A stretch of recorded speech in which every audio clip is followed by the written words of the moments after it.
Thank you for those unforgettable days. Thank you for every drop of sweat shed in effort and love. Thank you for the loyalty. Thank you for so much. What tough days they were, and what a difficult end, and what a hard day it will be. Altaman and Xavi shoot a rebound ball to Dani Alves, and Alves scores. No, no, no! Unbelievable! Unacceptable! Goal of the season! Goal of the season! A Brazilian ball coming from São Paulo! Coming from Copacabana! Coming from Rio de Janeiro! Dani Alves, the most decorated player in football history with 33 titles, a number that any legend dreams of. We all know him as the cheerful one, the flying fullback, the third shadow in the Barcelona triangle. But what if I told you that behind that smile was a volcano of anger? And the player who built Barcelona's glory was subjected to the biggest betrayal from the club he loved. Today we won't talk about the titles, we'll talk about the price they paid. I am Shino, and with me is a story about glory, betrayal, and self-affirmation. Ready for the shock? Let's go. Dani, people see you as the greatest attacking right back in history. But in Brazil at the beginning, no one saw it that way. What happened? At the beginning, every coach was shouting at me to get back to my position. You're a defender. They wanted to put me in a box and lock it. But I have Brazilian blood. I was born to dance with the ball, to attack. I would hear them from here and take the ball out from here and run with it. It means I was disobeying orders. But I disobeyed orders. I was creating a new role. I was telling them I had to choose to be both a scorer like Wash and attack like the magician. I later named it Good Crazy Madness. Then I came to Barcelona, and there I met obedience. With your spirit on the field, Lionel Messi, the understanding between you, Wash and Natural. What's the secret? Leo and I didn't need to talk. It was a language of the eyes.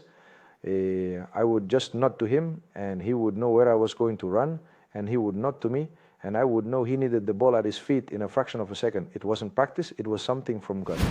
Guardiola once said Barcelona wouldn't have been the same without Alves. What was the first request he made of you?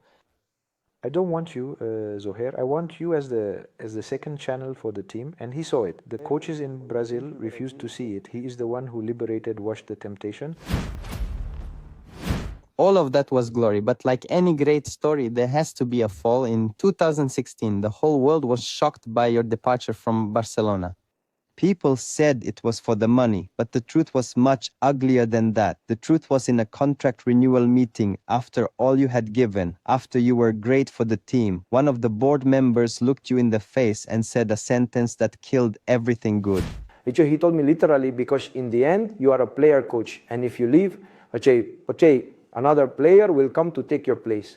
At that moment, I felt that all the titles I brought, all the effort I made, had no value in their eyes. They didn't see me as a legend. They saw me as a spare part that could be replaced. What did you do then? I didn't speak and walked away. At that moment, I decided I had to move on, even if he was the greatest person in material history. I decided to go anywhere in the world and keep winning championships to make them envious. A rebound to Daniel Alves, and he kicks the ball. No, no, no! Unbelievable! Unacceptable! Goal of the season! Goal of the season! A Brazilian ball coming from Sao Paulo, coming from Copacabana, coming from Rio de Janeiro, penetrating all!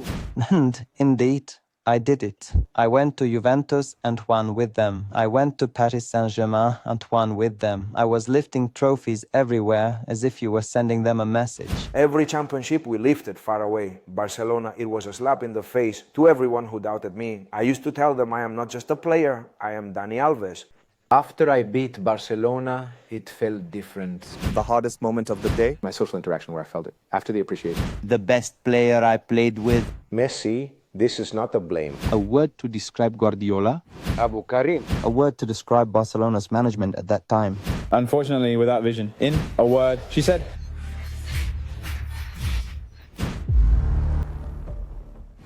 Dani Alves' story is not just about a player who collected trophies. It's a story about the value of a person, about how you must know your worth even if those around you don't see it. He is the king who built his throne from the gold of titles, not from fake words of appreciation.